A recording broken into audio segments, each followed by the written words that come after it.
হঠাৎ আপনাকে এক ডাক্তার রিপোর্ট দিয়ে বলল আপনি আর মাত্র 30 দিন বাঁচবেন, আপনার ক্যান্সার হয়েছে, এখন আপনার শেষ স্টেজ যাচ্ছে। এটা শুধু আপনিই জানেন, আপনার পরিবার কিংবা বন্ধু বান্ধবরা কেউ জানে না। এখন এই রিপোর্ট পাওয়ার পরে আপনি বাসায় গেলেন, প্রতিদিনের মতো আজকেও আপনাকে আপনার বাবা বকাঝকা শুরু করলো, তোকে দিয়ে কিচ্ছু হবে না, সারাদিন কোথায় থাকিস, তুই ও কাজের ছেলে, ইত্যাদি ইত্যাদি। এই মধ্যবিত্তের বাবারা যেমন হয় আর কি। তখন কি প্রতিদিনের মতো আজও আপনি তর্ক করা শুরু করবেন, নাকি প্রাণ ভরে বাবার বোকাগুলা শেষবারের মতো আরেকবার শুনবেন? হঠাৎ আপনার মা এসে আপনাকে বলল, নে বাবা ভাতটুকু খেয়ে নে।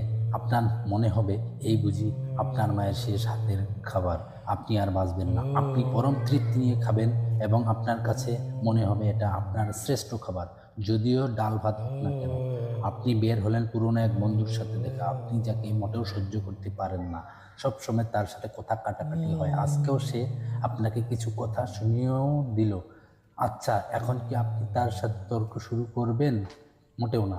আপনি হয়তো তাকে জড়িয়ে ধরবেন এবং বলবেন, দোস্ত ভালো থাকিস। আচ্ছা, জানেন, আমরা এখন মৃত্যুর কথা ভাবতেই চাই না, এটা থেকে আমরা পালিয়ে বেড়াতে চাই। কিন্তু আপনি যদি ভাবেন আজই আপনার শেষ দিন, তাহলে দেখবেন সব কিছুই আপনার কাছে ভালো লাগছে। তাই ইগো ছেড়ে দিন, ইনশাল্লাহ আপনার মন ভালো হয়ে যাবে। ধন্যবাদ।